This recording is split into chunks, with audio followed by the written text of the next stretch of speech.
your how not to be ripped off by a car dealer crew. Been doing this for many, many years. Going into the new year now. It's cliche, but time does fly when you're having a good time. This is the time of year where we think about what happened and what's going to happen. And on the show, we kind of do this every week, so maybe it's a little repetitive, but we're getting into a watershed moment in the auto industry, retail and wholesale. We've been, history moves sometimes slow, technology sometimes slow, sometimes fast. We've been creeping toward this change, this watershed moment for a few years anyway. So we've been talking about it a lot, but New Year's is, it's symbolic, and New Year's Eve and all that kind of thing, and it makes you really think about what's going to happen. I get excited for the younger people because a lot of what's going to happen is going to happen slowly, and the way cars will be sold, and the way cars will be manufactured, the way electric vehicles and autonomous vehicles and ethics and honesty and the dealership echelon, if there are dealerships around in the next few years. We don't know about that either. Kind of scary because, as you know, our family does have a car dealership, and we've been a Toyota dealer since 1975. So we kind of like that. We don't want that to change, but it's going to. Facts are facts. It's good for you. And I say you're a consumer. You're listening to the show because you probably have a car already, or if you don't, you're probably thinking about buying or leasing one. If you have one, you're probably thinking about how do I maintain or repair it, and that's what we do on the show. So really, the nuts and bolts, what we're all about is to help you make your life a little bit easier when you go into that independent repair store or that dealership or service department. When you lease or buy a car, we make it a little less scary. So we'll stick to the nuts and bolts, but we can't help thinking about how exciting it is. And, the excitement of the electric vehicle is kind of calming down now. 2023 was a just hysterical Tesla, Elon Musk, autonomous, everybody. And it's starting to simmer down a little bit. It's kind of funny, things kind of pendulum-like, they kind of meet, they kind of come back to the middle.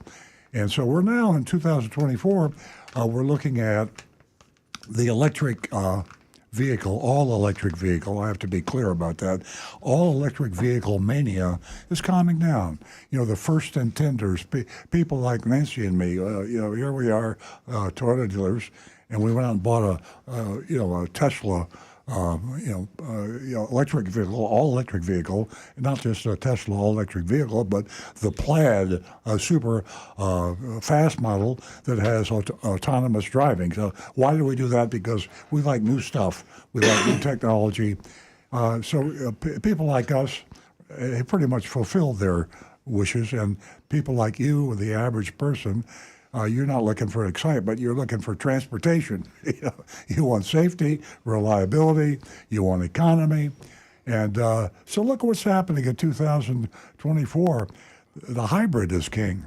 And the hybrid is the most reliable vehicle. Nancy and I were talking about in the car on the way to the studio. So, we're coming back toward the mean here in terms of activity of the car buyers, but we can't forget what's really going on in the background with artificial intelligence and with autonomous. Autonomous is not getting less. You think it is, but this joke in San Francisco, the General Motors autonomous taxis, they took them off the road. They were running over people, dogs, everybody. It was terrible.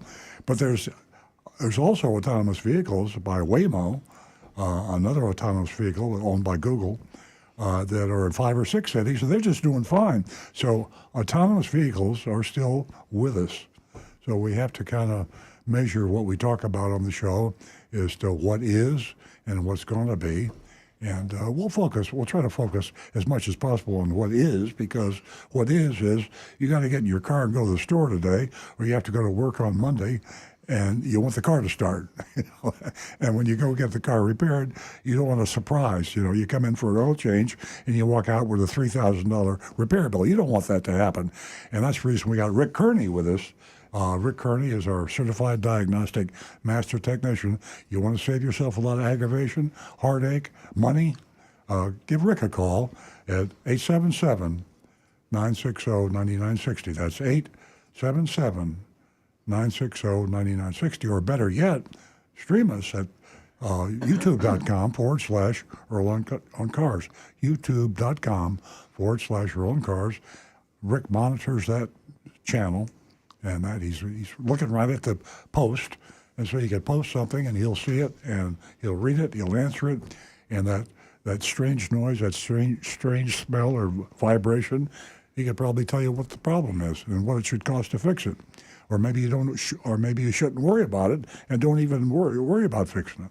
So give Rick a call. You can also text us at 772-497-6530. That's 772-497-6530. Stu Stewart, sitting right across from me here in the studio, he keeps track of those. He also keeps track of your anonymous feedback. And I saw a couple of fresh ones that came in when I sat down in the studio when I first got in this morning. So we accumulate those. That's for the people that need privacy. Privacy is becoming more and more important to the world. Seems like we're getting less and less of it.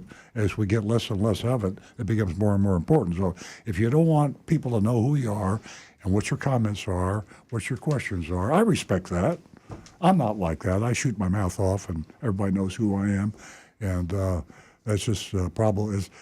I'm glad the rest of the world isn't like me. It would be very confusing. But I respect your privacy. You can say something, comment, ask a question, and we don't know where it came from, who you are, where you live. We're not going to come after you. YourAnonymousFeedback.com. YourAnonymous. Anonymous. Your Anonymous Feedback, just like it sounds, .com. And we'll monitor those and read them. You might have to censor them a little bit if you want to get too emotional or profane or profound, or we'll just kind of bleep it out. But we'll get the essence of your message across, I promise you. I'm going to turn the mic over now to Nancy Stewart, because I've been yakking too long. She monitors the phone calls, which are crucially important, and that's 877-960-9960. Got a laptop right in front of her, and we got Jeremy in the control room here at the studio. And when the phone call comes through, Nancy will tap me on the shoulder, or tap Stu or Rick on the shoulder, and say, hey, we got a caller. We respect it, and we want the callers. The personality comes through in the audio version of the old-fashioned phone call, 877-960-9960. And we got some great callers out there. We love them. We got some great texters, too, but we've got a lot of people that call with very, very interesting comments and questions, and they're part of the show. They're part of the team. Now I'm going to turn the mic over to Nancy, who has a very special offer, by the way, for first-time female callers. Thank you. Good morning, everyone. Gosh, we do have a lot to be thankful for. Most of all, our listeners, our callers, all of you texters. You make the show, and it has been a fantastic year, again, because of all of you. Before I start the show, I'd like to share an important message with the audience. Our Vice President of Digital Operations will be going on vacation, and therefore there'll be a few changes, and those changes are going to occur next Saturday, January the 6th. So we'll be mentioning this message periodically during the show so that maybe you could make a notation if you're interested. For those of you watching our program online, next week on Saturday, January the 6th, the Earl on Cars show will be broadcast using audio streaming only. We will not be video streaming to either our YouTube or Facebook sites. To listen to the live audio during that show, starting at 8 a.m. Eastern Time, go to stream earloncars.com and click on the play button in the top center of the page. As always, if you have a question or a comment during our live show next week, you can call us at 800-960-9960. There may have been a little bit of an error on that number. I'm not quite sure. Guys, let me repeat that. Let me rephrase that. 877-960-9960.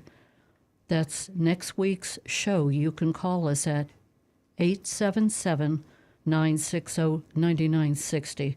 We will also be receiving your text messages during the show on our text line at 772-497-6530.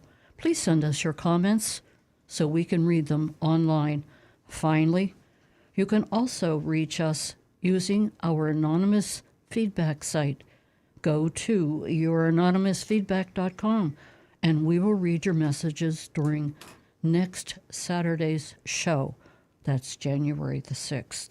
The video recording from our January 6th show will be posted to our video sites during the following week. We will resume our live video streaming on January the 13th at 8 a.m. So you might want to make a note of that. As to Earl's opening about electric and hybrid and all of this, I have to share with you that hybrids stand out if you don't know by now. This year's survey shows that hybrids are becoming more reliable, but plug-in hybrids are less so. On average, hybrids are 26% more reliable than vehicles with only an internal combustion engine. Interesting, isn't it? Give us a call toll-free at 877-960-9960, or you can text us at 772-497-6530.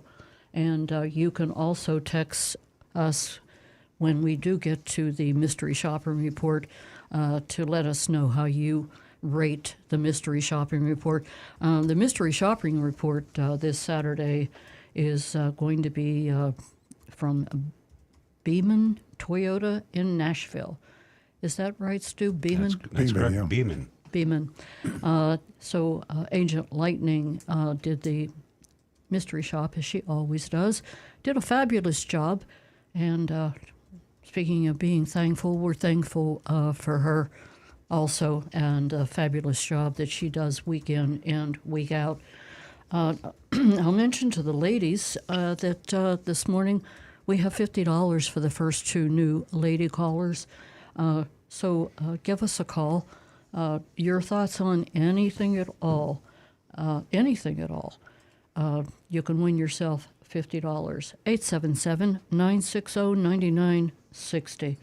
That's 877-960-9960. Now back to the recovering. Well, I'm going to go right to the phones where I see that we do have a first-time caller, and her name is Karen. She's calling from Stewart. Good morning, Karen. Hey, good morning. Welcome. Thank you. So great to hear from you. I want to let you know before we get started, you've won yourself $50 this morning. And if you stay on the line, you can give Jeremy in our control room your information, contact information, and he'll give it to me, and I'll write that check out and get it out to you. Oh, well, thank you so much. Happy New Year. Yeah, thank you. Yeah, starting off with a bang. Yes. So what can we do for you this morning?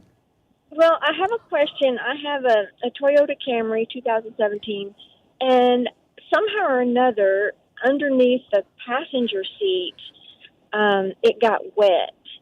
I have no idea how.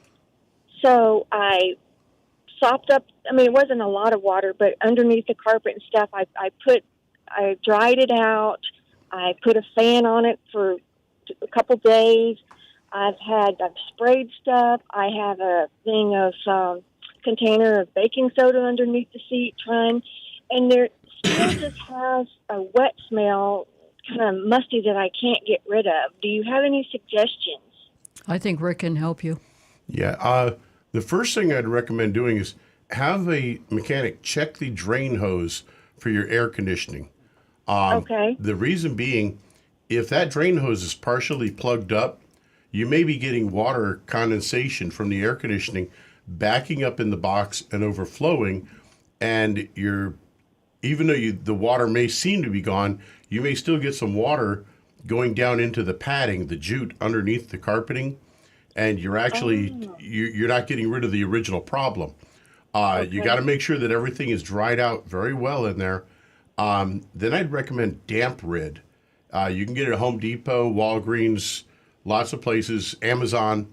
And Damp Rid is actually designed, it's a desiccant for the air. Damprid, D-A-M-P-R-I-D, right? Yes, sir. Yes. And it comes in buckets and even little bags. And you just simply put this in the car, close up all the windows. It's especially good on a bright, sunny day. So the sun will heat the inside of the car. The water vapor will get sucked up by that Damp Rid. And once it gets rid of that moisture, that will help get rid of a lot of that odor. And then you can try maybe having the carpets shampooed, can help get rid of some of that mustiness as well. And that will reduce it a lot once you get the moisture gone.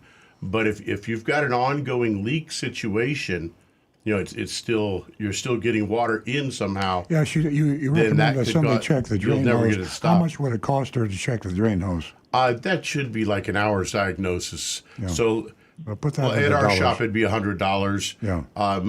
Figure 100 to 150 maximum. Yeah, I got a quote before you. Just ask him how much will it cost me to check my drain hose and my air conditioning, and just that's the first thing you want to check. But maybe you ought to try the Damp Rid first, and if it doesn't come back, you save yourself the visit. And do you have a sunroof? No, Okay, so no sliding roof. All right, that's good, because sometimes the drains for those can get blocked up as well, and that's another source for water getting inside the car. But I would try the Damp Rid, see if you can get it dried out really well first. But also, and if you have someone that, if you're handy or someone that feels handy, they can pull the carpet back a little on that the passenger's side way up front, and you'll see the rubber hose coming out of that box, and it should be going to the outside. Just try pulling that hose loose from the box a little bit, and if you get a gush of water out of there, then you've got to get that taken care of. Okay, so that it's underneath the seat. Right, So but that's the water's going to flow right down into that front floorboard, and it's going to run right underneath the seat, and that's where it's going to start to pool and puddle up underneath there. Okay. And Karen, yes, ma'am. What I was going to say is that Damp Rid is my to-go-to product, and I use it quite often, and the absorption power of the product is just simply amazing. I use it inside my car all year round, and I use it in the garage. There isn't any place that, I haven't applied it. And as Rick said, it comes in many forms. You can get it in the bags, non-scented. You can get it in lavender. You can get it in the buckets. It's just an amazing product to start with. Okay, I will do that then. Thank you so much. You're welcome, Karen. Again, thank you for calling. Thank you for supporting ladies and helping me build a platform right here at Earl on Cars. Have a wonderful weekend. Thank you. You too. Thank you. 877-960-9960. Or you can text us at 772-497-6530. Don't forget youranonymousfeedback.com. As much as we recommend Damp Rid, we should contact them. They should be giving us It's a commercial. Advertising. Yeah. Yeah. We're great for Nancy them. should get money at least. Yeah. You're like, Well, it should go to Big Dog. Huh? It should go to Big Dog. That's right. After listening to Karen, the message to the general audience is if you have an issue that you need help on, this is a perfect example how Rick can save you a lot of money. if Karen hadn't called the show and she'd driven into a car dealership and said, I have this odor and I don't know what it is, but it might be dampness, it could be rain, I don't know what it is, then you've basically given them an open checkbook to suggest things that they can do. And you have to remember that independent repair shops and car dealerships, the technicians are paid on commission. The people that in the service drive, they call themselves advisors, they're salespeople, they're paid on commission. And the more you spend with them, that's how they feed their families. So Karen knew that the most likely thing was the drain hose from her AC. So what she can do is she can just say, how much will you charge me? Then go to dealership B or independent repair B. How much would you charge me to check my drain hose on my air conditioning and unplug it if necessary? Now she's in control. And so that's the reason we love these calls, is to save you money after you talk to Rick. Absolutely. Ladies and gentlemen, as we get to the end of the year, you might want to take inventory of things like auto insurance. Sometimes, we become so comfortable with our policies and we just don't check them. And we truly believe here at Earl on Cars in just reevaluating things and checking out your auto insurance, and never ever assume your policy covers everything, because you may find out at a moment where there's nothing you can really do about it. So evaluating your auto insurance, what's covered, what's not, and how much you can save yourself a year. So you might want to pick up the Consumer Report, take a look at all of the information that they have for you in regards to this ongoing problem where a lot of people are just taken advantage of with their auto insurance. We are going to go back to the phones, and we'll talk to Howard. Howard's a regular caller from Jupiter. Good morning, Howard.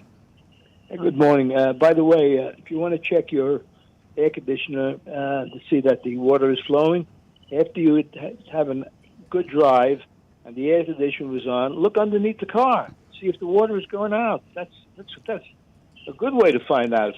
Boy, that's perfect, Great Howard. idea. Great How many idea. times we have done that ourselves personally at home, and that's why I love our callers. They're out there to inform us and everyone that's listening. Thank you, So Howard. then she'll know from day one that she has a problem, and then she could bring it in. Because, if she's thinking she has a problem, she doesn't look under there. It's going to be a conundrum. Okay. Well, anyway, my question is about brakes. It's always for Rick. The emergency brake.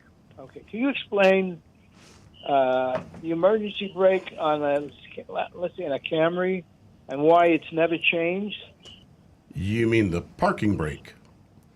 I'm sorry. The parking brake. Yeah. Correct. Well, it's the correct term for it. Parking brakes were designed way back, and the idea was because a lot of cars back then had standard transmissions, manual, and of course not very useful in Florida because we were mostly flat here. But if you're up north and you park on a hill, your parking brake became your backup source just in case say your clutch was a little worn and it started to slip a little bit, your car could begin to roll. Or if you did have an automatic transmission and something failed in the transmission, say the parking pawl broke, your car again, it's basically a rolling missile going down the hill. So they made the parking brake as a backup source to keep your car from rolling and moving while parked on a slope.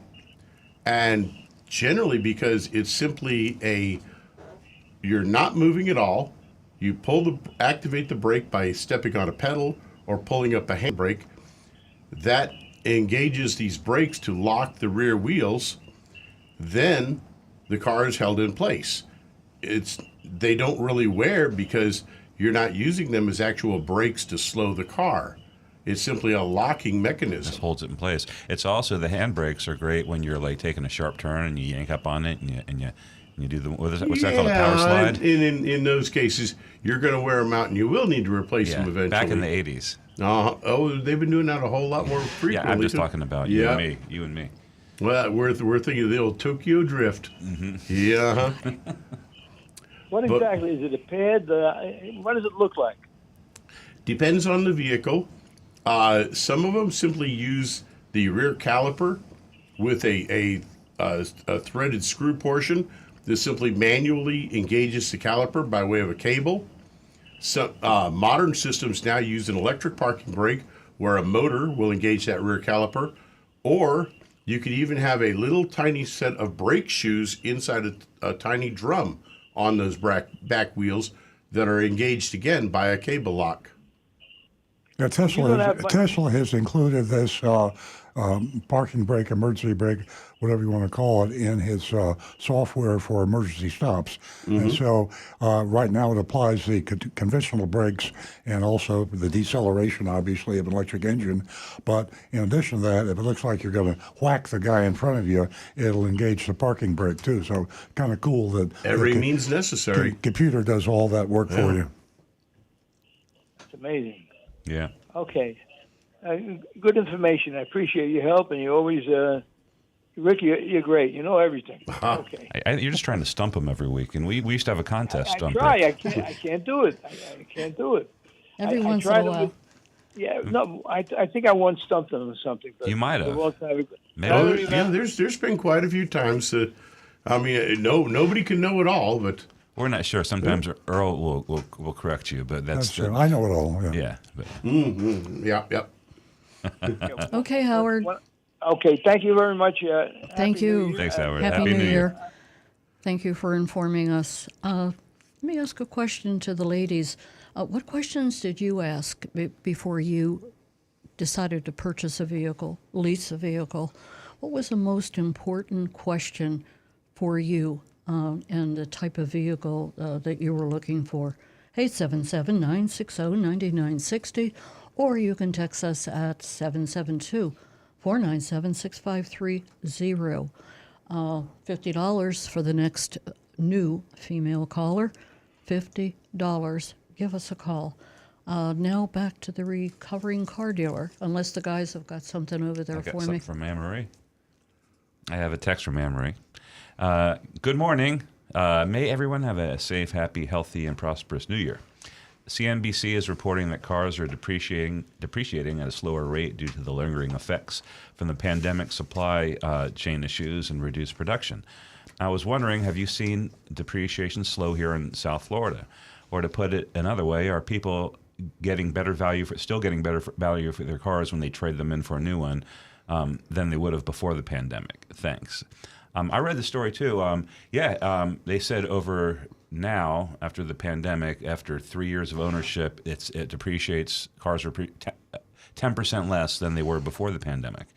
And when I first heard that, I interpreted that to mean that, well, when car prices were actually rising shortly after the used car prices rising after the pandemic, that maybe that's an average. But the article says that CNBC, they said they expect that to continue, that basically about 10% off of depreciation has gone away. Electric vehicles are depreciating at a higher rate, and there's a inventory that is building up in used car lots. So that's good news and bad news. If you want to buy an EV, you can buy a used EV for less than you could a year ago. If you want to buy a new EV, that's a different story because. But the demand for the new EVs is actually slumping, so it's not going to be, relatively speaking, as good a year for EVs as 2023 has been. That's right. And then we have another text here. This is from Mark C. He says, on your next show, he sent this yesterday, can you address the Tundra recall and how your dealership is handling customers who are demanding a resolution of the problem Toyota has no fix for? My daughter and son-in-law have not driven their truck for safety reasons since the recall months ago. Toyota corporate is mum along with the dealer that sold him the truck. It seems no one wants to give a straight answer because it all boils down to an issue of money. Again, how is your dealership handling the situation? Well, there is a temporary interim fix for it. Now there's a clamp that's going over. It's available right now. You can bring it in and get fixed. There's a permanent fix that will be available in the summer that you still have to come back in to do that. How our dealership is dealing with when the customers come in, we run a recall check, and if their Tundra is affected by it, we schedule or do the fix for it right then. In situations where there is not a fix and people are waiting a long time, and that does happen because this recall, I think, was announced in August or September, and it's for the fuel leak, a potential fire. If there's a case where there's no fix, Toyota will pay for a rental vehicle, and we advocate for that if Toyota refuses. Well, if there is a fix or isn't a fix, Right. the point That's is, what I'm saying. They come in, they don't want to drive the car, we get them a vehicle to drive. well, that isn't always necessarily the case. Well, if they're available vehicles. Yeah, no, what I'm saying is it's a great point, because if you're listening, here's a real life experience that I had this week. A customer called me. As I say, we have a Toyota dealership, and it was a safety recall on his vehicle for a Toyota safety recall, and he was told by the Toyota dealer that there were no loaners available, and he says, "What do I do?" It was an airbag. And he says, "What do I do? I'm afraid to drive the car." So I had deja vu, and I said, "Well, I'm really sorry that Toyota told you, and it may have been our dealership. I think perhaps it was another dealership. Well, long story short, we're going to get him a car, and hopefully Toyota will pay for it." Most dealerships don't do that. And it sounds like the dealership that they spoke to, he sent this to us yesterday, and I'm sorry, last Saturday. What was last Saturday's date? December 23rd. Okay. I think the interim fix came out like on the early part of December. Yes. So their dealership either is not aware of the notice that was sent out. I mean, I got an email for it. Says there's an interim fix. It's pretty cool. I actually, look through them sometimes. They tell you need gloves, these cleaning supplies, this. It tells you everything you need to fix the car. And so the dealership either was not aware, they didn't communicate it throughout the dealership, or they asked before this fix came in. But if they've been talking to the dealership, it would be kind of a nice thing if the dealership would have called you when they got the interim fix to let you know you don't have to worry anymore. Yeah. But try and get another vehicle, or just take it to any Toyota dealership right now, and they will fix it for free. Yeah, the point is, sometimes you have to stand up and demand it. I mean, it's a no-brainer. The manufacturer attorneys, I mean, the people that are in the know about liability and things like this, it's just engraved in stone that if you have a vehicle that the National Highway Traffic Safety Association has called off the street because it's dangerous, then the manufacturer of that vehicle is going to have to provide transportation to you, so you don't have to drive the car. Now, if you don't mind driving the car, that's on you. But said no to that question, because that manufacturer is asking for a whole lot of trouble from attorneys, because you have to protect your customers. Great information. That number is 877-960-9960. You can use that to reach us. We're right here. We're waiting for your call. As I said earlier, you make the show. Everyone is very, very important out there, and we definitely appreciate you coming to an end here at 2023, and looking forward to you continuing to join us in 2024. We're going to go back to the phones, and we're going to talk to Neil, who has been holding from Palm Beach Gardens. Good morning, Neil. Good morning. I just want to say thank you to you guys. You guys are terrific. And I've been buying my cars from you guys for a long time. But I have a question for Rick. I have a 2010 Prius, and it has about 165,000 miles on it. I bought it used because I had an accident with my other Prius, and I bought it as a holdover. Of course, it was in 22 when we had the pandemic going on. But my question is that the car, I took it for a wheel alignment. I thought it might need a wheel alignment. And the car seems to, if I let go of the steering wheel on a straight road, it seems to drift to the right. So when I took it in for the wheel alignment, the mechanic said that they looked it up and they said that there might be an old recall on something to that effect. Does Rick have any knowledge about that? I don't recall any, or pardon my terms here, I don't remember any recalls coming out for anything due to the suspension on that generation of Prius. However, that being said, a slight drift to the right on a Prius is going to have several different things that can cause it.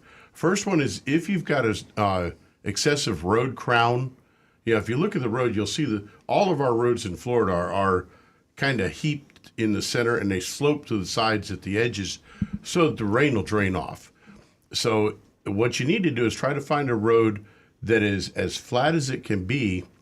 And then my trick that I use as a technician is I will drive along. I never will let go of the steering wheel, but I will reduce my pressure that I'm holding it and just have just a very gentle grip on the wheel.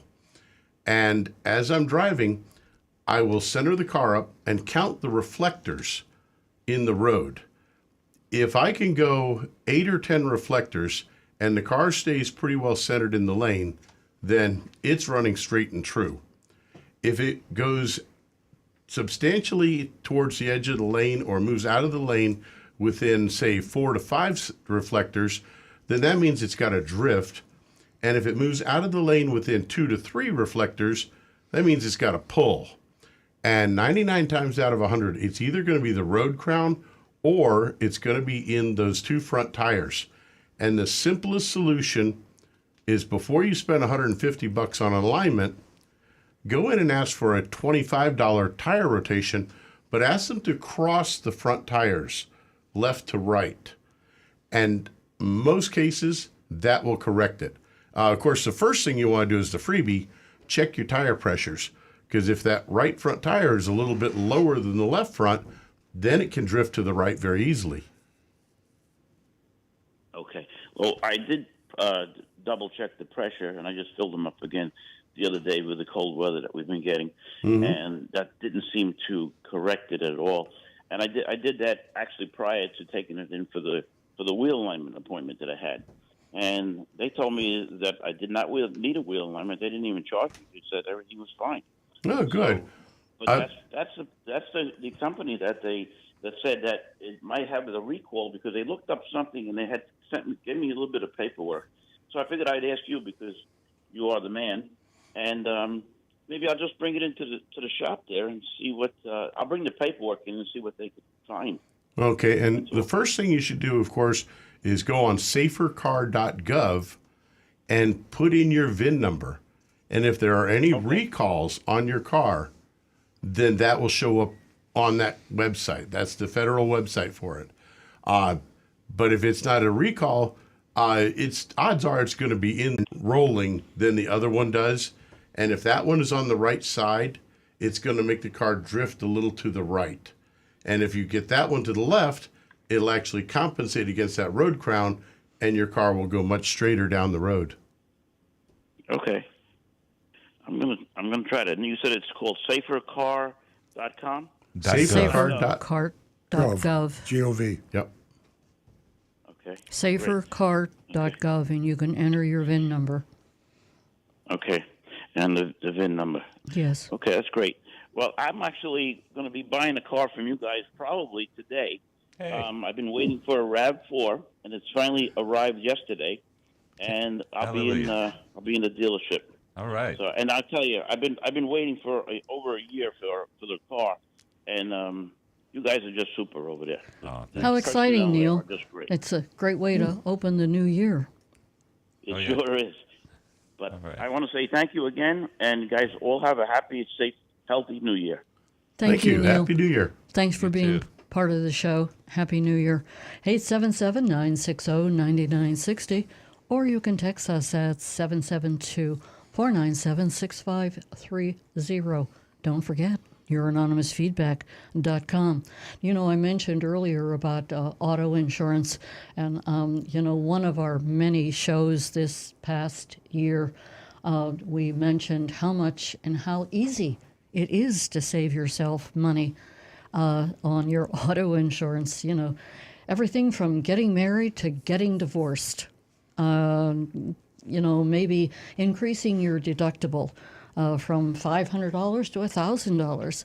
And if you want more information, pick up that special double edition of Consumer Report, and it has everything in there that you need to know to save yourself some money. I believe that we got John. John from Palm City is with us. Good morning, John. Good morning to everyone. Happy New Year.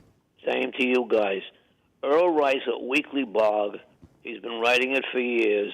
It appears in some of the publications, free publications. And I want to mention the blog of the year, in my opinion, he wrote on Thanksgiving Day when he was waiting for his family to come in.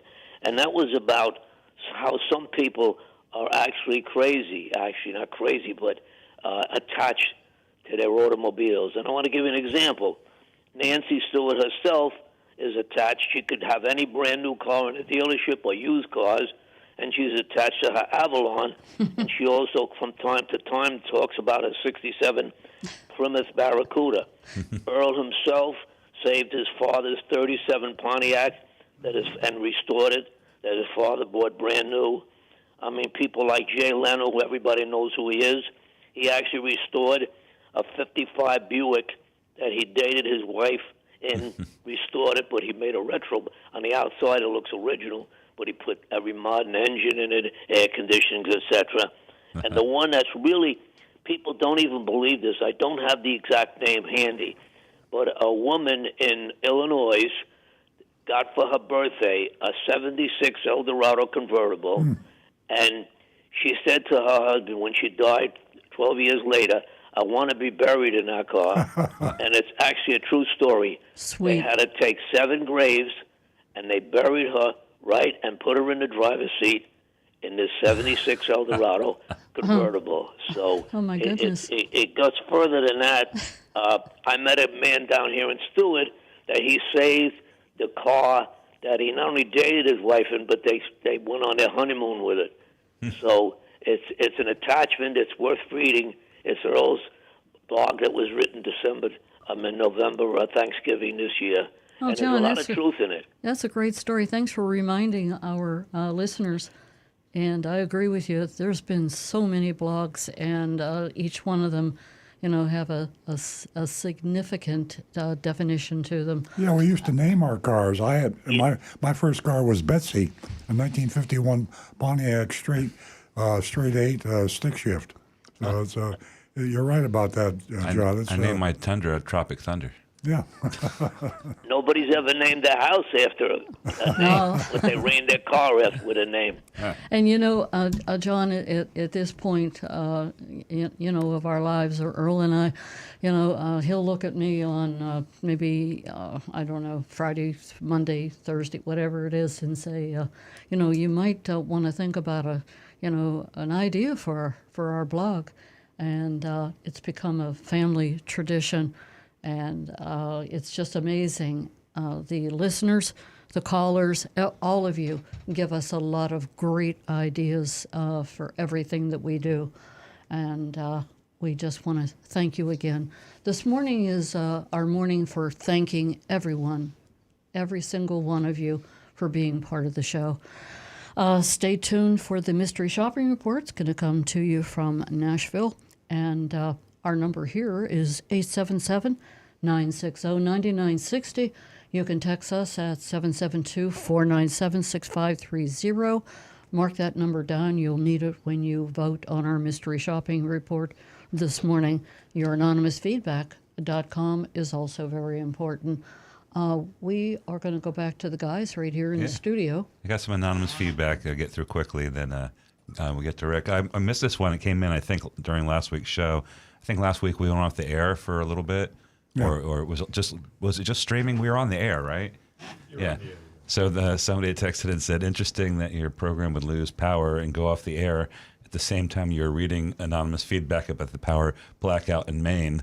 Coincidence? Now, I don't know if that was from the person who sent the first one about the storm cut out power to the town council discussing like the EV issue.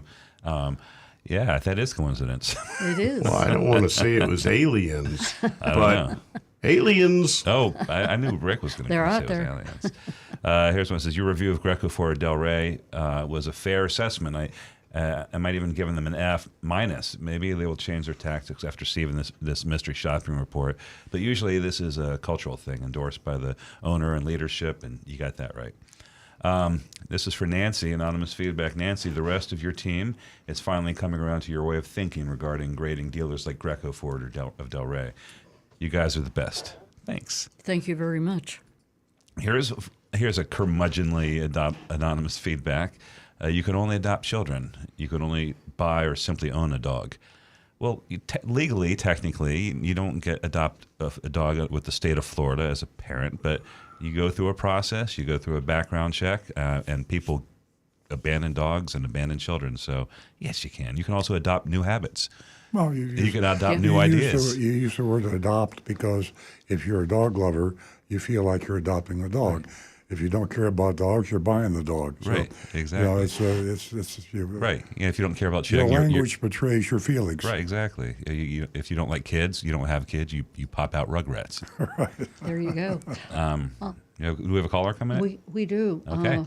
Quite a few callers Good, suddenly. because this next anonymous feedback is about 18 paragraphs long. So, Oh, it's okay. We are going to go to Dick, who's calling us from, I believe you are calling us from Boca.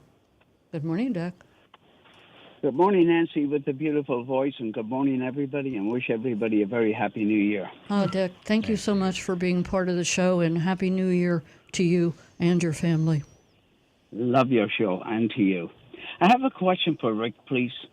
Rick, I have a 2011 Ford Transit van, and yesterday we were trying to get the drums off the rear because it has brake shoes. Mm-hmm. We want to check the shoes.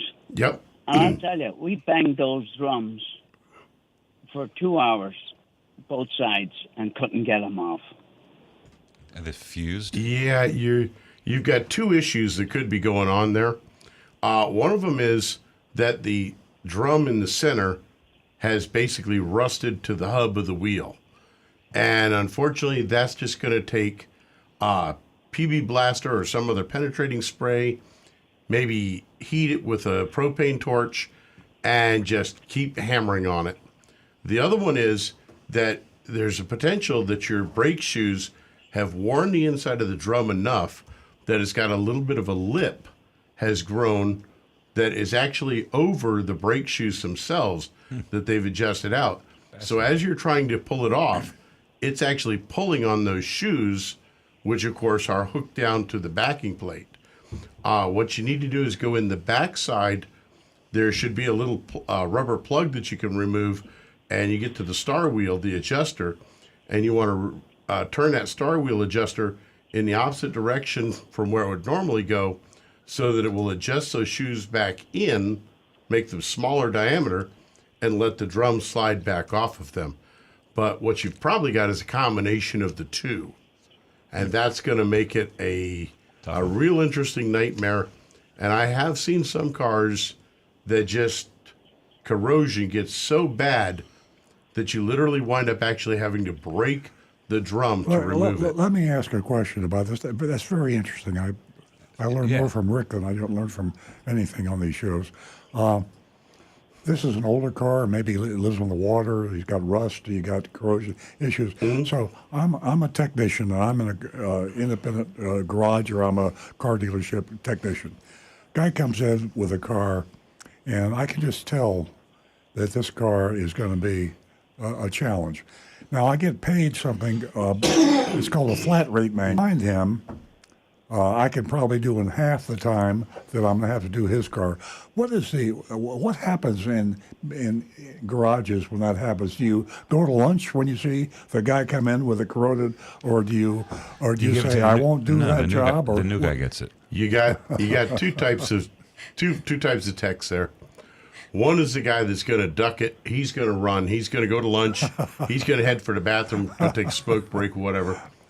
Then you got the guy that's going to say, "Nah, let me get this done." He's going to bring it in. He's going to be the old guy that's been there 20 years. Yeah. He knows what he's looking at.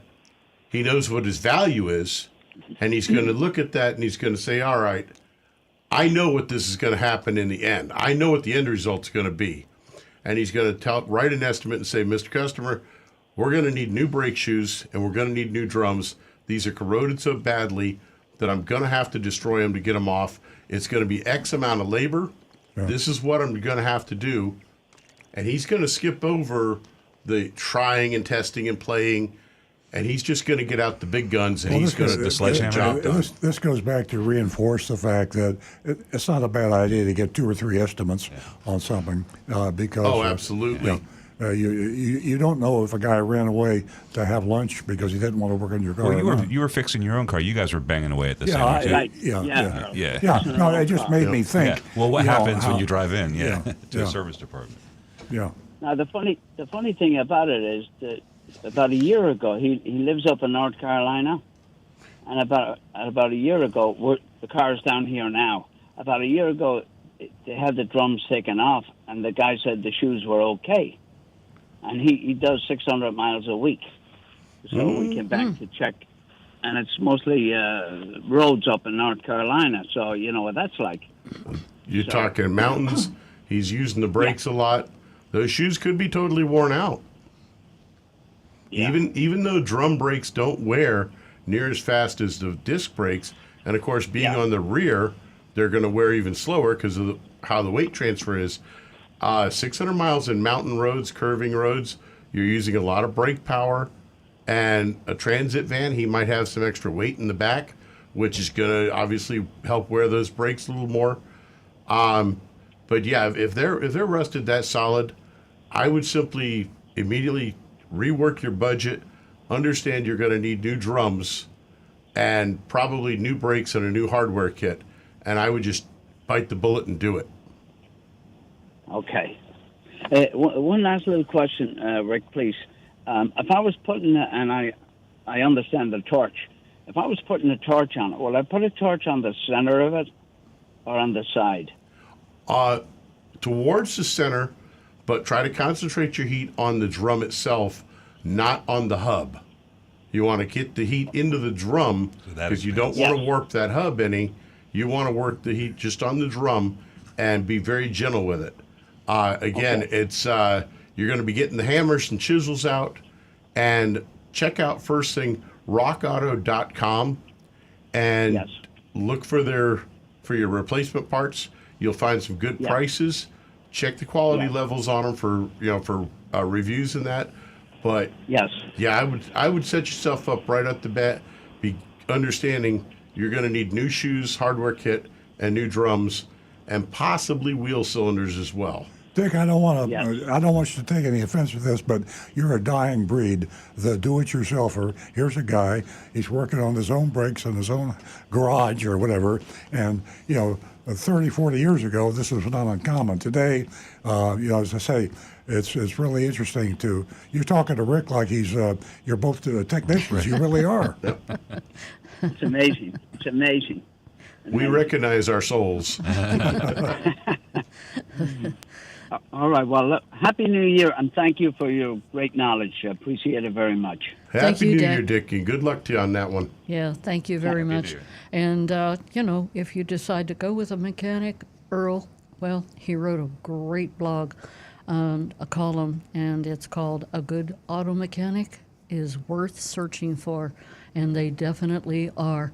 There's a whole lot more to this than anyone can imagine.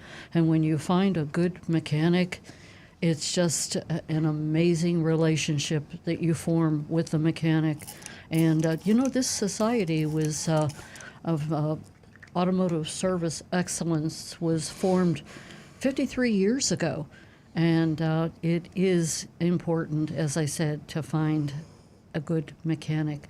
Give us a call toll free at 877 960 9960, or you can text us at 772 497 6530. We're going to have to stay with the phones. We've got a few callers backed up, and one of them is John from Palm City. I'm sorry, John. You're on my mind from Palm City. This is John from West Palm Beach. Hello. Good morning. Good morning. Good morning. The first thing I called about was you were saying about naming your cars.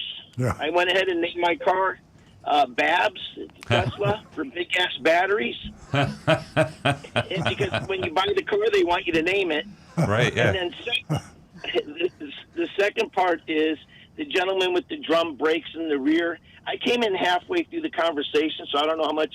But if he's gonna go ahead and apply the heat to the drum, he may want to stop up at one of the auto zones and see if they've got a drum puller, and that will help him pull the drum off if he's got a drum. If he's got a puller, like a flywheel puller in that. Right. Instead of banging. And then also, like I said, I don't know how much you went into it with them, but at the drum, there's a little star wheel. And if he turns that star wheel, it releases the pressure on the springs. And I don't know if you told him that or not. Yep. But, we covered that one on right. reducing the shoes, bringing them in. But I think he's got a combination of the shoes probably are overextended and catching a lip on the drum, and corrosion of the drum to the hub. Very good. Oh, that's it for me. Hey, you guys have a great New Year. Thanks, John. Thanks, John. Thank you, John. Happy New Year. I think we got a few mechanics out there. Yeah. Yeah. I mean, we can use a good... Rick's Minions. A little bit of competition, Rick. My fellow spirits. There you go. We're going to go to Frank, who's a regular caller from Jupiter Farms. Good morning, Frank. Well, good morning to you all, and Happy New Year, of course. Good morning. Happy New Year. Yeah, I look back on the year, and the shows we listen to, and it brings back a lot of memories. I guess my first memory of being in the car business, so to speak, was pumping gas at Shell down in Miami, Florida, with a grand total of 75 cents an hour, and gas was still 27 cents a gallon. So that shows how long ago that was. Yeah. But what I really enjoy listening to the folks that call in for questions for Rick, because I had done oil changes and tune-ups and balanced tires. If you remember on the old days, there was a bubble balancer, balanced where the weights were, and doing a tune-up with feeler gauges and a light, timing light, things like that. People like computer stuff. Getting out the dwell gauge to check the points.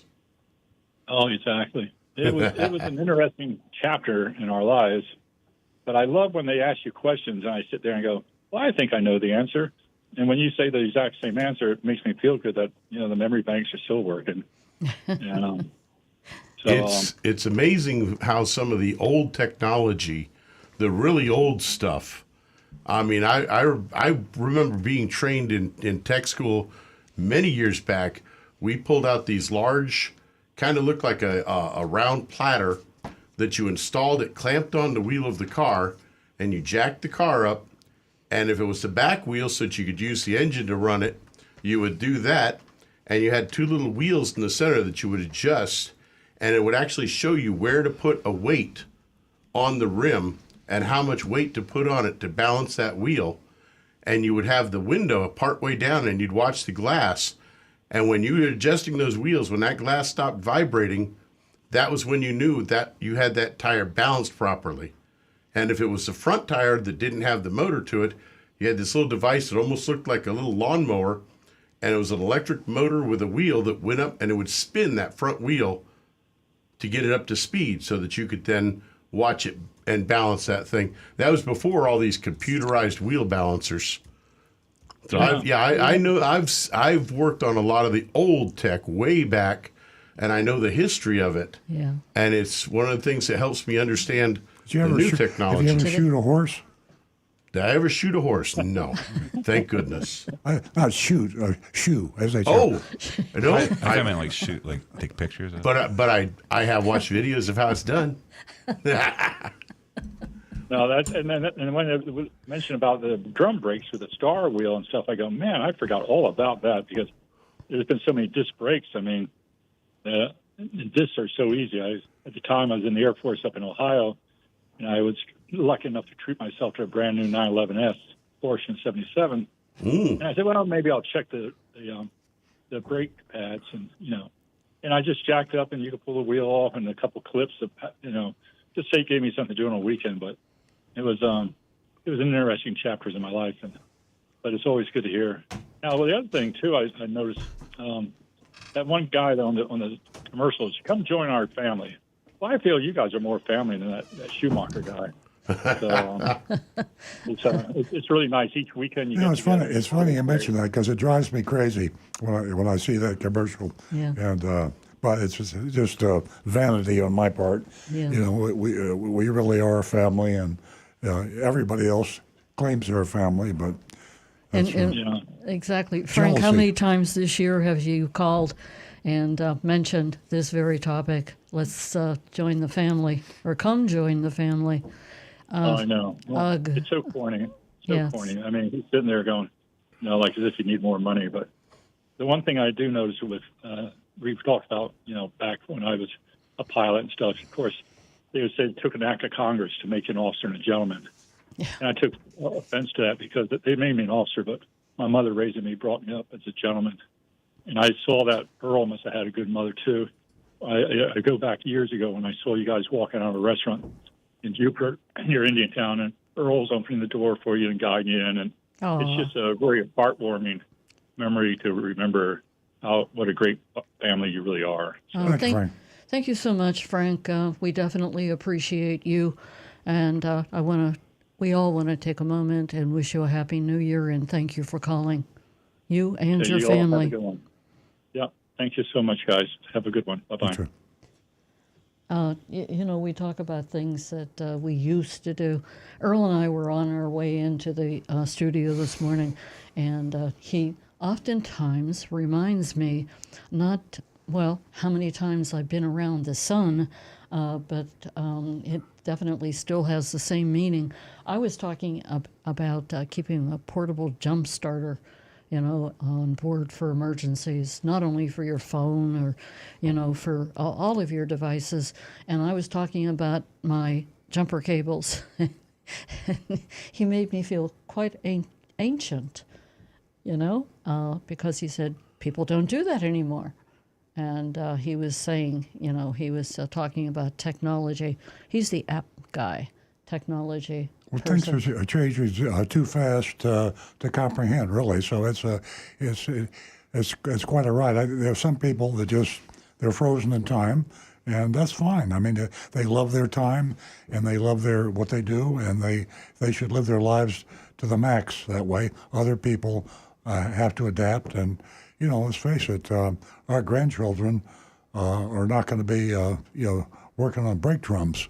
And they're not going to be jump starting their cars, so the things are changing. It's exciting. I like the ride. I like the excitement of the way things are changing. Exactly.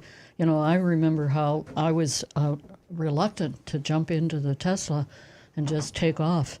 And now, I can do it with my eyes closed.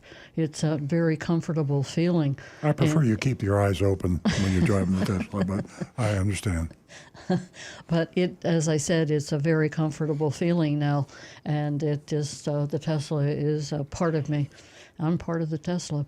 Give us a call toll free at 877-960-9960, or you can text us at 772-497-6530. Your anonymousfeedback.com is extremely important. Take advantage of it.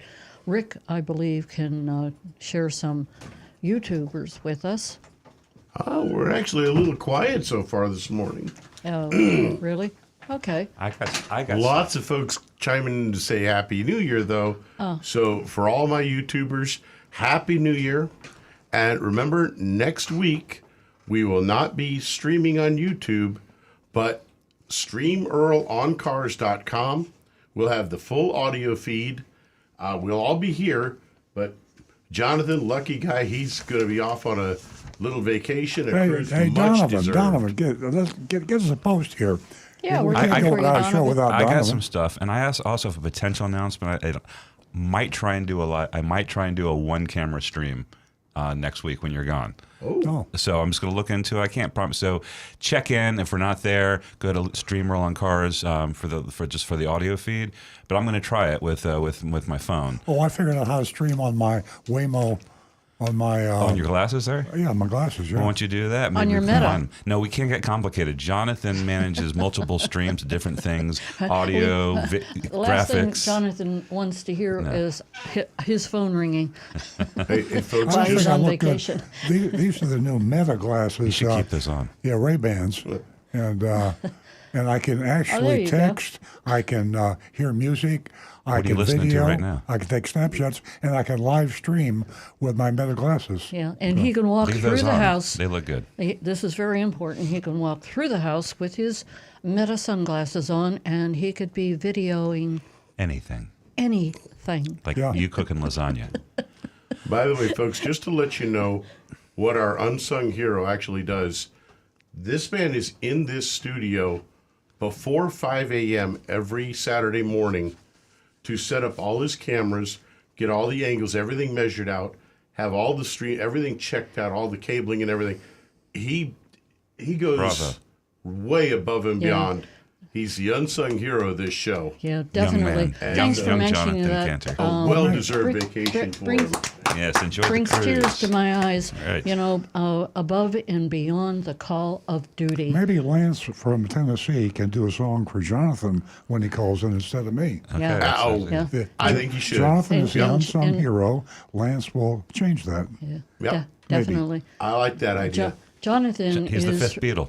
also responsible. You know, I can get up in the morning, you know, at any hour of the morning, and I look at my computer or, you know, my telephone, and there's a message reminding me of something that I shouldn't forget when I do the show. And in so many different facets, without beating this up, Jonathan has been there, and what a support system and informed person that he is right here at this with this platform of all of us. He's very important. I'm going to mention real quick, I have $50 for the next new female callers, and let me put this out there. When you're looking for a car, is it most important to you as to what it's going to cost you for maintenance to keep that car on the road? Give us a call toll free. Ladies, help me build this platform here. You're an important part of the show. 877-960-9960, or you can text us at 772-497-6530.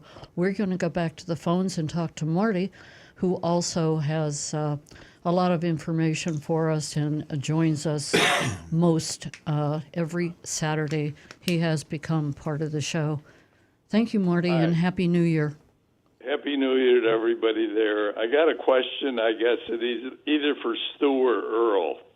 Okay. How come when you go on Kelley Blue Book, you get a higher price for a trade-in on your car than when you actually come into the dealership and they don't give you anywhere near that price? I'll let Earl handle that one. Well, it's Kelley Blue Book is not as bad as it used to be. Everybody has got on the bandwagon of data and access data and online data. So actually, Kelley Blue Book is, I think it's owned by Cox Enterprise. It's all these individual companies that were out there are slowly being bought up by much larger companies, but the reliability is increasing.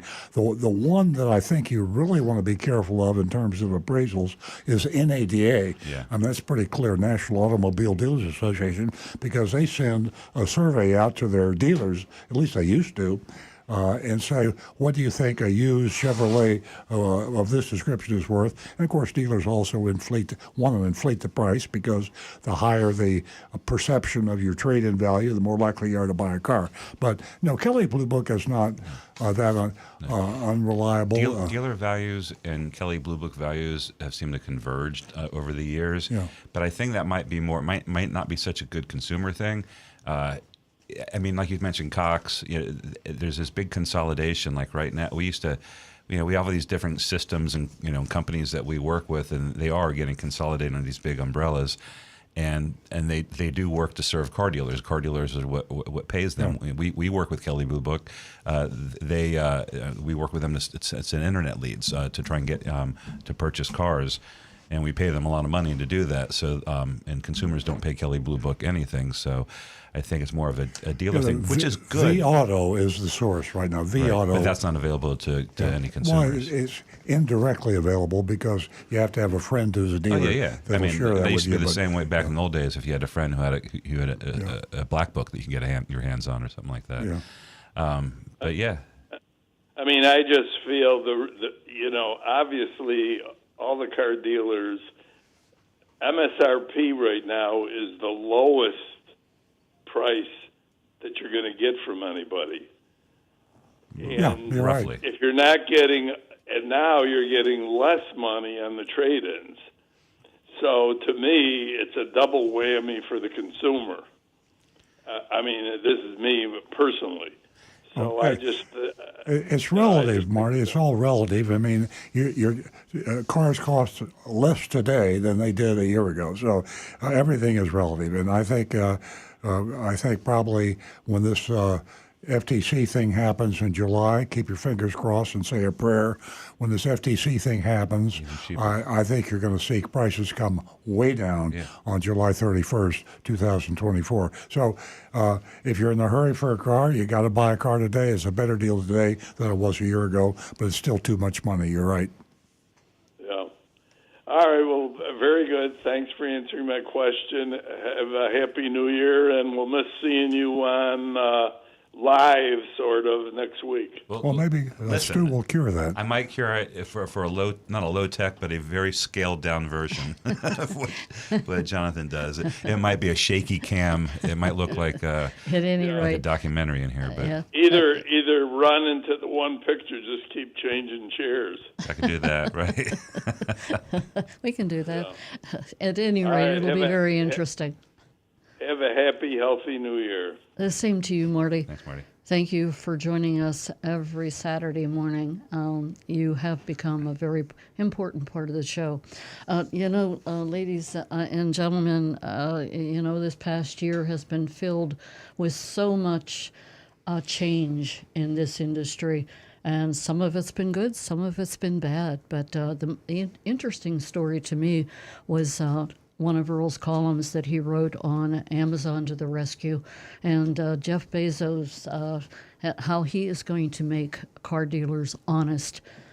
That article and the FTC, I could go on, and my point is we're headed in the right direction, and we're headed there with you. You're a big help. You're a big part of the show.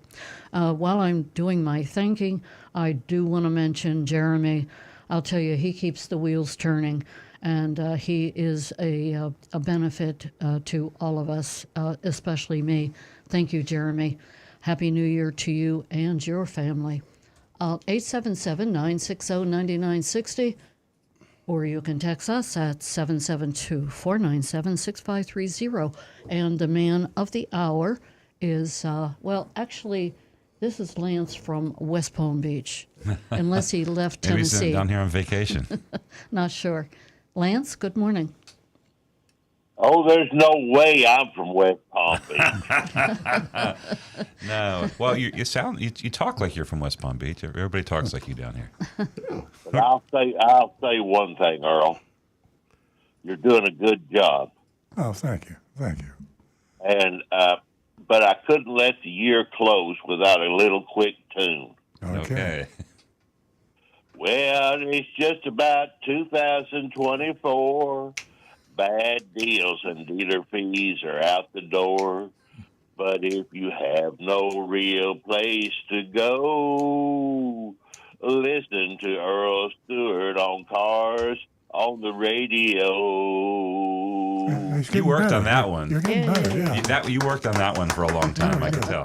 That was different. That was better. Did you know our mystery shopping report is in Tennessee? We got a Toyota dealer in Tennessee, Nashville. Oh, yeah, good. Hey, Earl, I've been seeing a lot of commercials on I think on YouTube or TikTok for Rohrman Toyota. Well, this is Beaman. They're owned by the Hudson Auto Group, but they're in Nashville. Beaman Toyota.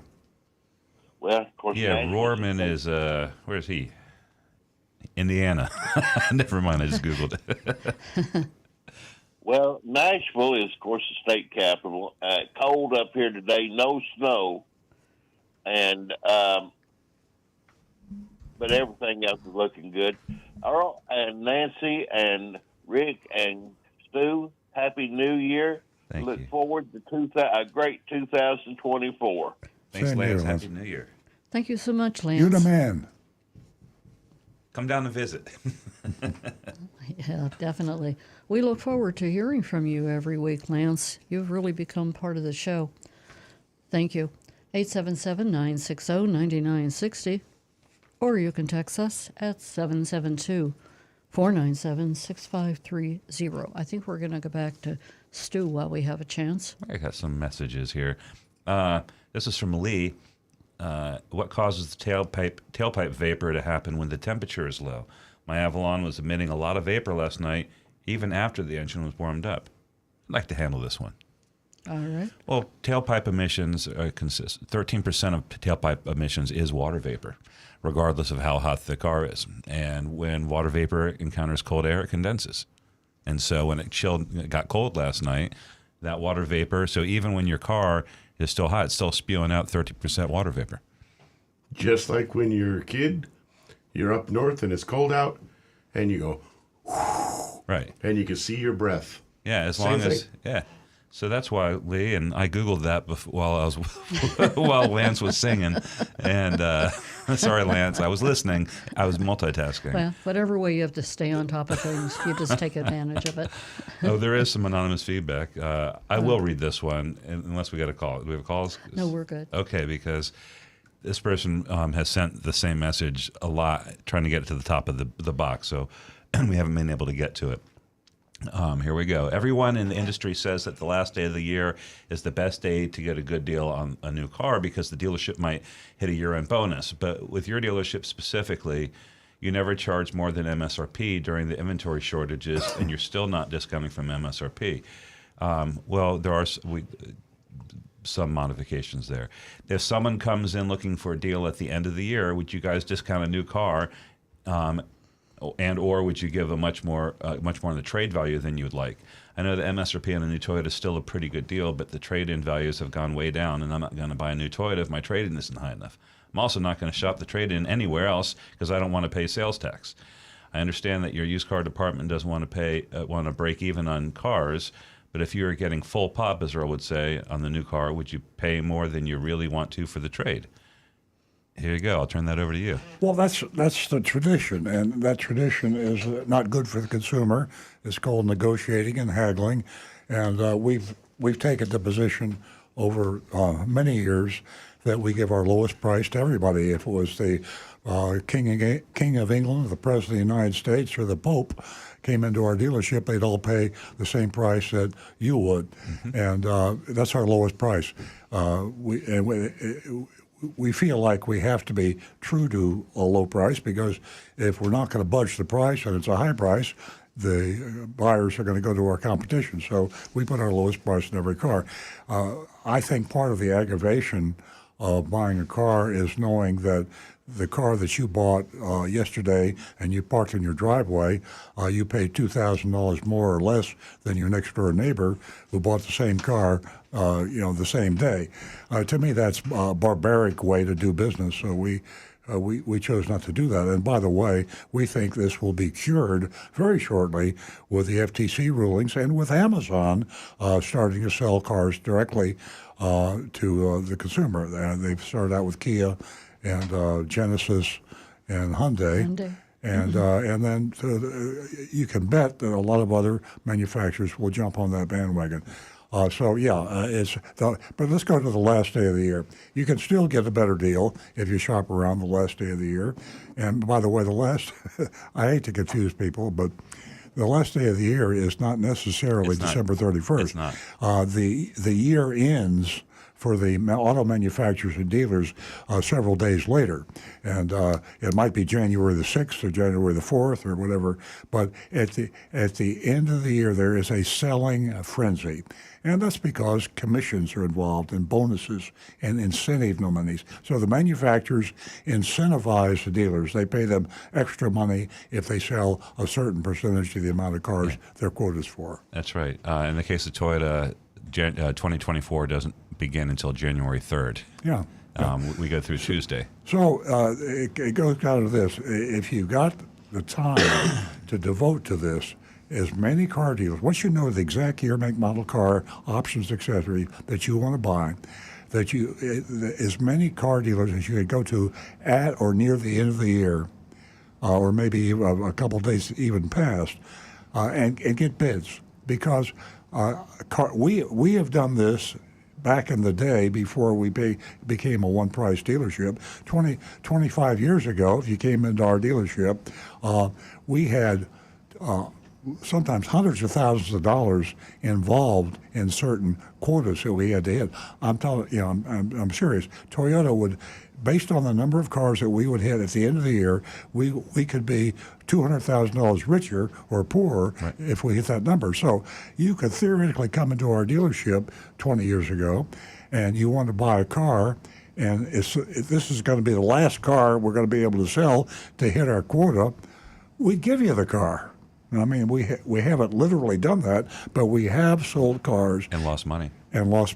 Because we had to hit our quotas. So with that crazy mentality that most of car dealers and manufacturers still involve in, the end of the year, if you want to work hard and you want to buy a Ford, go to 20 Ford dealers for the exact same year, make, model car, and I guarantee you will get one doozy of a price. Eventually, it's going to get back to it. Yeah, the dealers I've spoken to, nobody wants to get back to that because it's easier now, and it's less hectic. It is, yeah. But eventually, it's going to happen organically. It's just the way markets work, and so we'll see how it goes. That inventory is real, and they're looking forward to getting rid of it.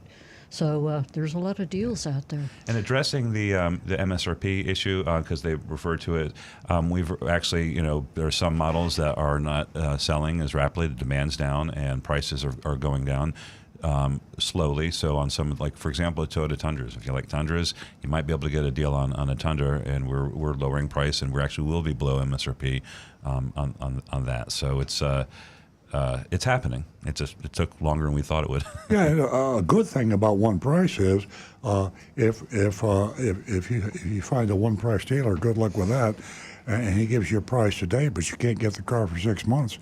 In 6 months, if prices come down $1,000, it changes. He'll sell you the car at the price it came down to. So it works for you both ways. That's right. All right. I don't think we have any more messages, and I'm hitting refresh. Okay, Rick. Do we have dogs today? Nope, no dog today. I've got an interesting bulletin here from Automotive News. Okay, I'm going to make an announcement before we go on. I haven't mentioned Big Dog Ranch. We do not. Stu just asked, and we don't have a dog today. But I want to let you know that you can go to www.bdrr.org.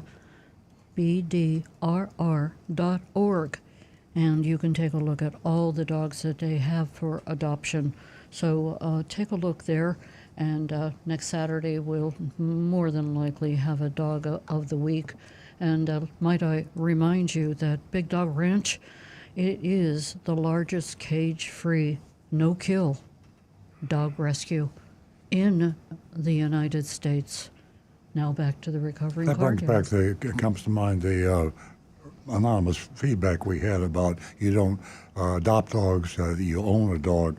And you're entitled. I had a lot of friends. I used to hunt years ago. I hate to admit it. Not only was I a crooked car dealer, but I also like to shoot animals. So Midlife crisis. So I've changed. But I know a lot of sports people that own dogs, and they keep them in cages, and they don't let them in the house, and they use them to hunt with. And I respect that. I don't like it. That's not me.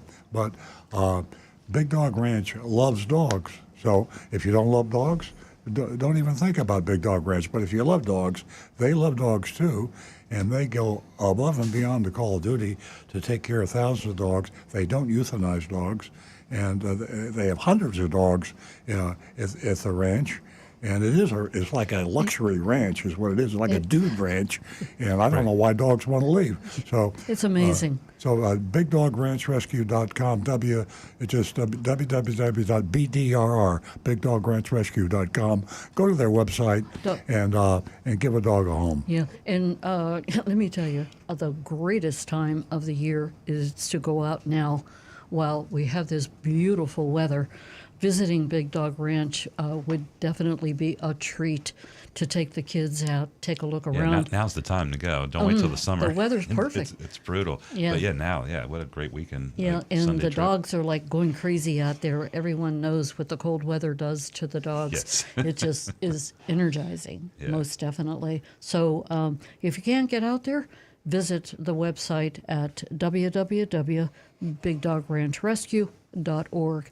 Now, to what you were saying? This is a news bulletin that took me by surprise. I don't think Stu's seen automotive Big news surprise. Yet, but it really got my attention.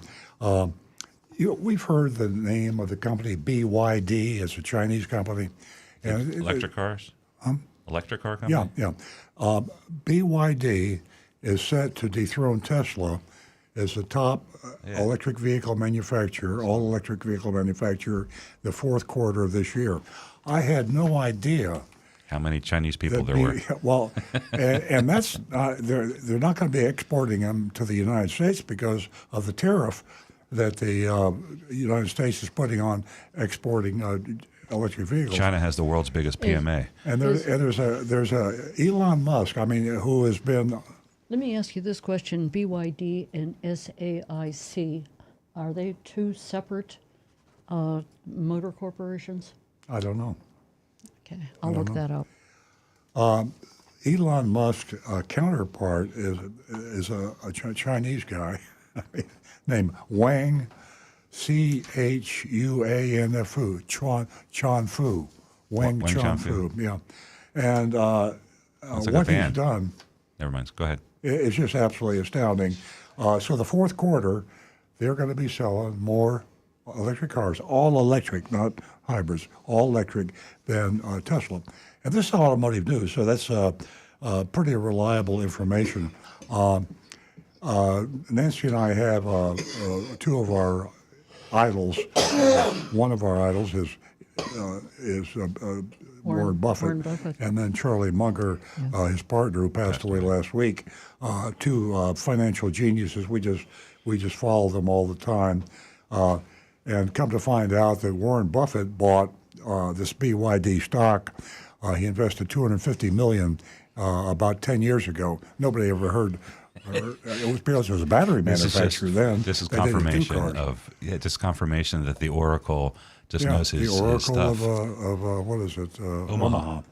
So now that same $250 million is worth, I think, $7 billion. That's what I'm saying. He's the Oracle. Yeah, and 10 years ago, when everybody was laughing at them, now they're building batteries. Who cares? But to me, it's exciting to think that this Chinese billionaire that's building this car will be building the car for thousands of dollars less than the cheapest Tesla. So Elon, if you're listening, I love this because if he's listening, he'll call in. I love competition. I mean.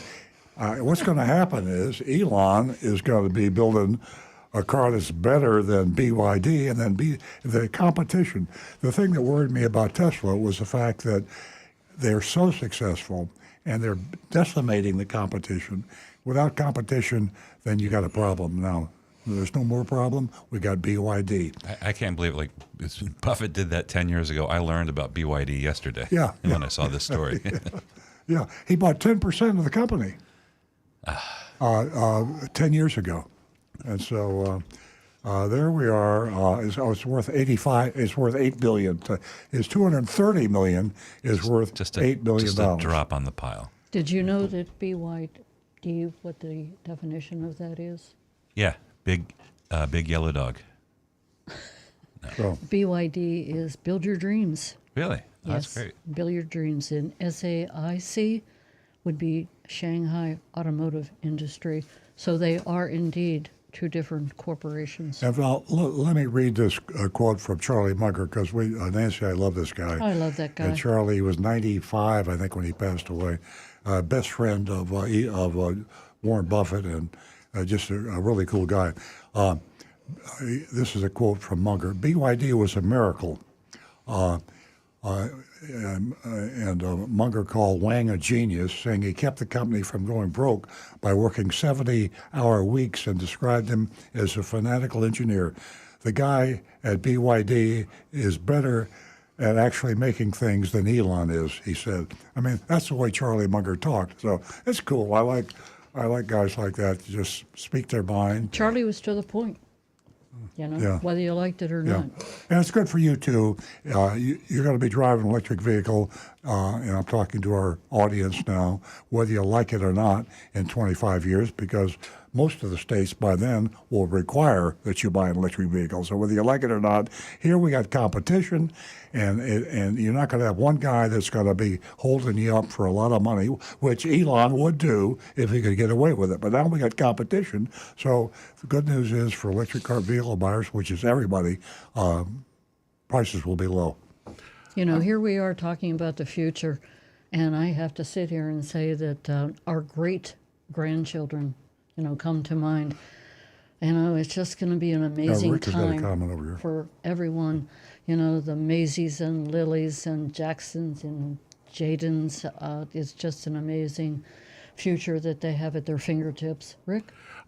This is a little off subject on that, but from Negan 1, he says he's been looking at trying to buy a used Ram TRX, which is like the Tyrannosaurus Rex big mess of truck. T-Rex. He says, but the interest rates are killing him. He says 8 to 9% for used with good credit, and new vehicles not that much better. He's wondering, for you and Stu, what do you think interest rates will do in the next year, in the coming year? Coming down. Coming down. Definitely. They've already paused, and that's then the next thing will be some reductions, and that'll trickle down to the consumer interest rates. There you go, Negan. Hold on for another few months, and that Ram may be in your driveway next to all those Raptors you've got. And the selling price will probably come. Well, I don't know. Is that like a super car sort of thing where it's like they order it and they get millions over MSRP? Well, if he's looking at it used, then no. Yeah. And go to your credit union. We're talking banks now. If you haven't checked your credit union, you should. It's one of these dirty little secrets that nobody talks about. But the credit unions have a loophole, and they bypass having to pay the federal government a ton of money. The federal banks, to be insured by the government, have to pay for that insurance, and credit unions bypass that, so their costs are lower. And you can finance a car through a credit union. A bank that Nancy and I do business with just became a credit union. I got a letter at the end of the year saying that this bank that we work with is no longer a bank; it's a credit union, which is good news for us. Mm-hmm. So it's best place to go. Yeah. Absolutely. I think that it is worth mentioning this printout that Jonathan provided all of us with for next week's show, January the 6th. And now it's an important message from Earl on Cars program. For those of you watching our program online, on Saturday, January the 6th, the Earl on Cars show will be broadcast using auto streaming only. We will not be video streaming to either our YouTube or Facebook sites. Keep this in mind. Things will change a little bit, not much. To listen to the live audio during our show, starting at 8 a.m. Eastern Time, go to stream earloncars.com and click on the play button in the top center of the page. As always, if you have questions or comments during our live show, use our call number 877-960-9960. You'll be receiving your text messages we will be receiving our text messages during the show on our text line at 772-497-6530. Please send us your comments so we can read them online. You can also send us a message using our anonymous feedback. That's our anonymous feedback site. Go to youranonymousfeedback.com and we will read your messages live on the show. I can't emphasize that enough. Take advantage of that site. You know, sometimes we're just a little bashful in calling in or texting. So there you have it. Our video recording from our January 6th show will be posted on our video sites during the following week. We will resume live video streaming on January the 13th, January 13th program. We want to thank you here for being a loyal fan of Earl on Cars. Thank you. Earl, would you like to get to the mystery shopping report? Folks, you can vote at 772-497-6530. That's where you can vote on the mystery shopping report from Beaman Toyota of Nashville. I'll speak in the first person if I were Agent Lightning, our mystery shopper.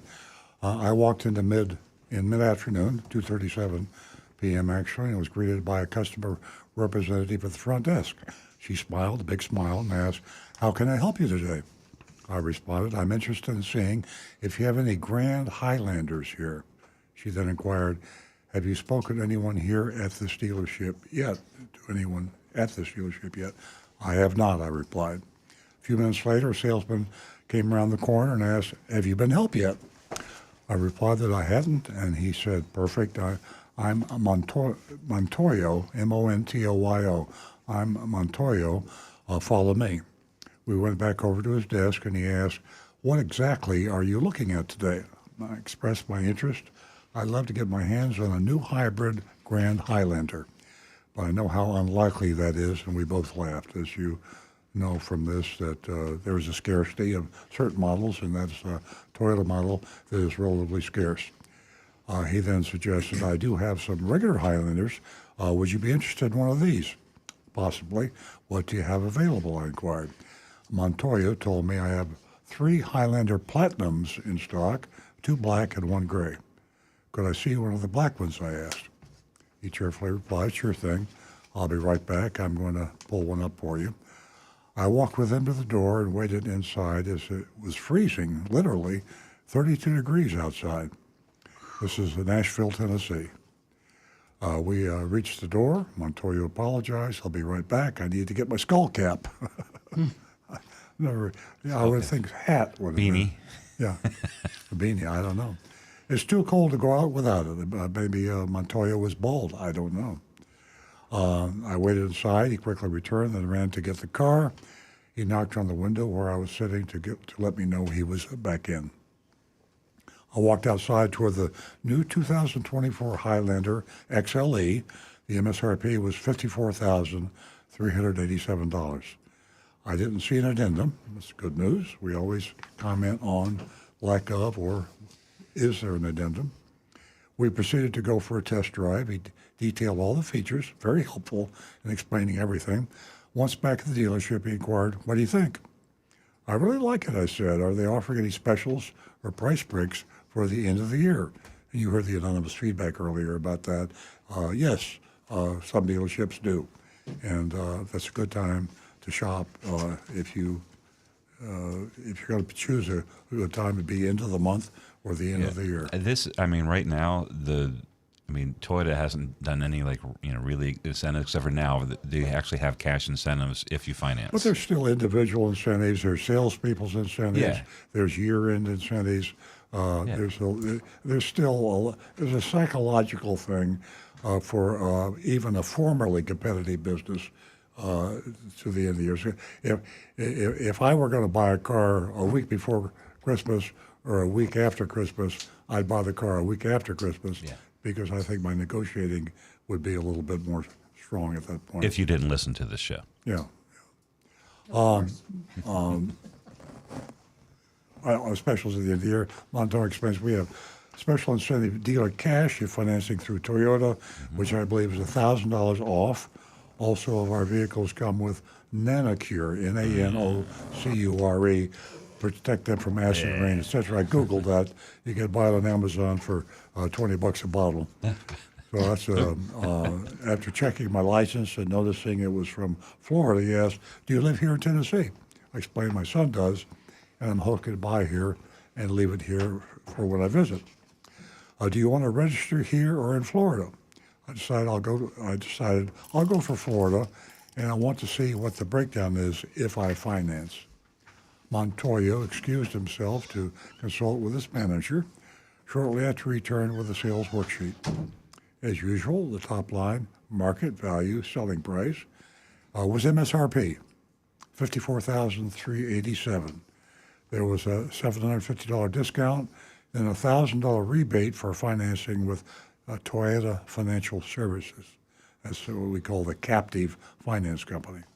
If you have to finance with a dealer, you're better off to go through that dealer's captive finance service in general.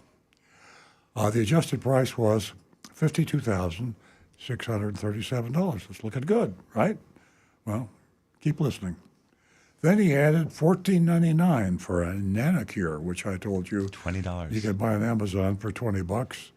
Of course, you have to pay someone $1,500 to put it on for you. Right.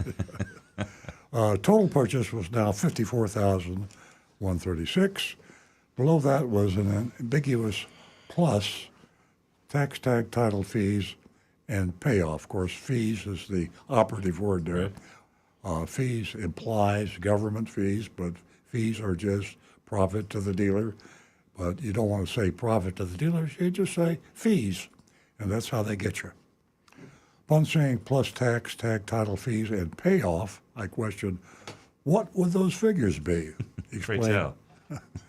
Explain. It would depend on your county. Financing would be able to tell you this. Now that's the jaws of the beast, the financing department.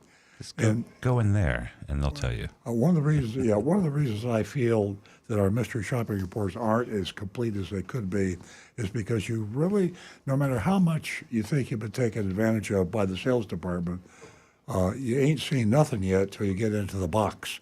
That's what the dealers call the finance department. That's where the most profit, at least up until now, during these we had it once with Agent Lightning, though. Yeah. I think she did when she bought her own car. She turned it into a mystery shop. Average profit in the finance department for the average dealership is about $2,000 per car for every car they sell, not per car finance, but if they sell 30% for cash and 70% finance, they're making an extra $2,000 on the average above what their profit was when they marked the car up that they sold you. So, yeah, the finance department will explain it to you when you get in there. He's going to explain a lot more than that. He says finance would be able to tell you, but here in Tennessee. Yeah, it's about 10% above the total purchase, give or take $30 or $40. So he's lumping in all of that. He's saying the fees, tags, everything comes up to about 10% over. Yeah.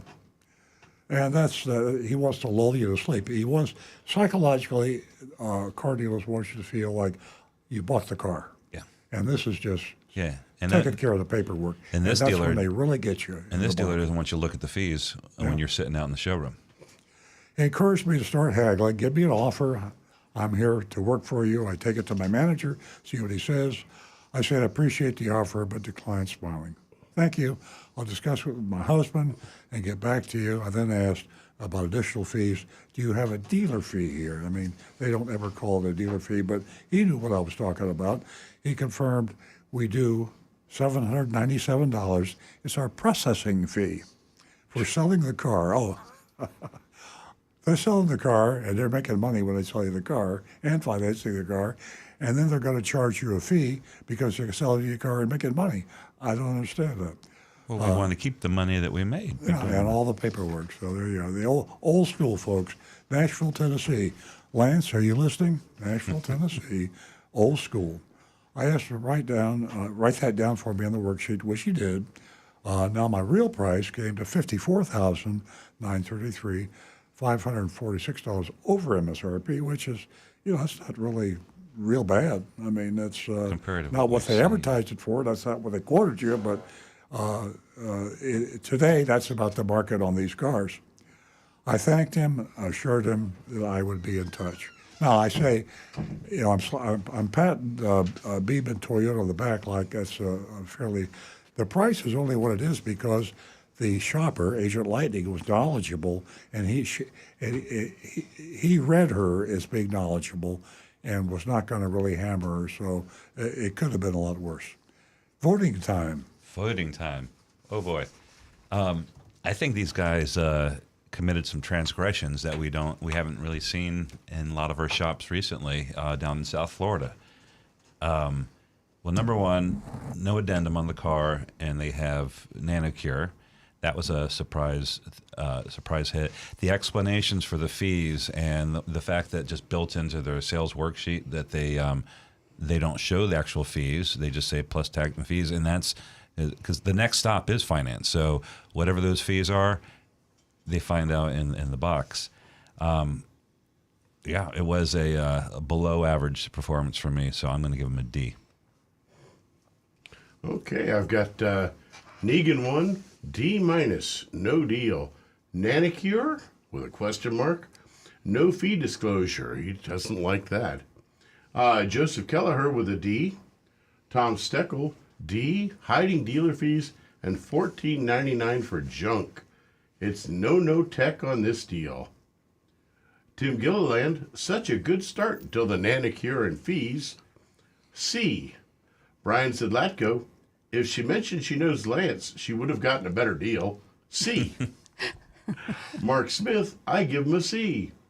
Cliff's Picks, big, bold F. Oof. I'm going to say C-. I think if you go in there with some knowledge, you can work a reasonable price on it. But again, we still haven't seen what they might do in the box, and that can. Right. That's where the danger is. That's where the real sharks are. I got some grades that came in. Jonathan Pomko says that this dealership gets an ambiguous F for fees. I know you grade on the curve, but when I buy a car, the dealership has one shot on me. When they start playing games or overcharge me, I walk away. My grade stays. That's an F from Jonathan. Bob gives a D for Beaman Toyota. And who is this from? We don't have a name on it, but he says, I would give him a D. Final price is decent, but the path to get there was pretty devious. He agrees with my D. Nancy? Well, short and sweet. Honesty is in, and taking advantage of the consumer is out. And for me, I give them an F. Well, yeah, here we are at the end of the year, and here we are with July 31st, theoretically making everything that happened here stop. We also have Amazon selling cars, which would make everything that happened here stop. So this is going to be a tipping point. I'm going to go with a C-. Sadly, it's just below average to me.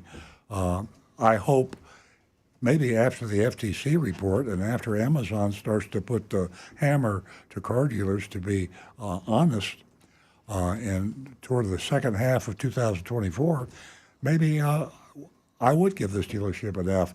I'd give them an F, and they'd be going to jail, or they'd be fined, or they'd be canceled by the manufacturer.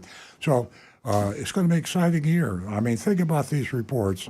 When you think about the Federal Trade Commission rules going into effect. The rules are there. They're going to be applied on July 30th or 31st. 31st. And everything that happened here would be illegal, and it would be enforced. It is illegal right now, but... Yeah. So a lot of it's illegal right now. Under People just Florida don't know law, about yeah. it, don't care about it. But yeah, I'll give them a C minus and Boy. There you watch. go. Watch. It's going to Beaman. be. Will the mystery shopping reports get better and better and better As up we get until July closer. 31st? I don't know. I'm going to try and get some intel from what are the dealers talking about. I want to find out what Yeah, you know. it's going to be interesting. Very interesting. Okay. Well, it's New Year's Eve almost. Yeah, if we still have some time, there was one other subject that I thought was interesting. In the New York Times this morning, they do the forecast at the end of the year. Here's something that's very controversial. This is the tech that will change your life in 2024. Autonomous driving is not dead in the water like a lot of people think as a result of the fiasco in San Francisco when they threw out the General Motors rental Waymo. car robo taxis because they were dangerous, and they were dangerous. And people are having sex in them. Yeah, but there are successful autonomous car projects in 6 or 7 cities now, and they're getting better and better. And the forecast is that, and I'll make this my forecast, I say that by the end of 2024, you will be able to drive by and be driven by legally an autonomous car, not in all states, but in some states. I think by the end of 2024, I'm sure Tesla will be one of those. It will be legal. I'm really sticking my neck out here. It will be legal to buy and be driven autonomously by Tesla and possibly some other make cars. I bet I can name 2 of the states that will be the forerunners: Nevada and Florida. Well, I'll be right in Florida. Yeah. Those 2 states seem to have been right on the leading edge of, and doing it quietly, but Yeah. the moment any of the self-driving features have become available, it seems like Nevada and Florida are the first ones to quietly say, yep, do it. Everything's legal in Florida. Really? Oh, boy.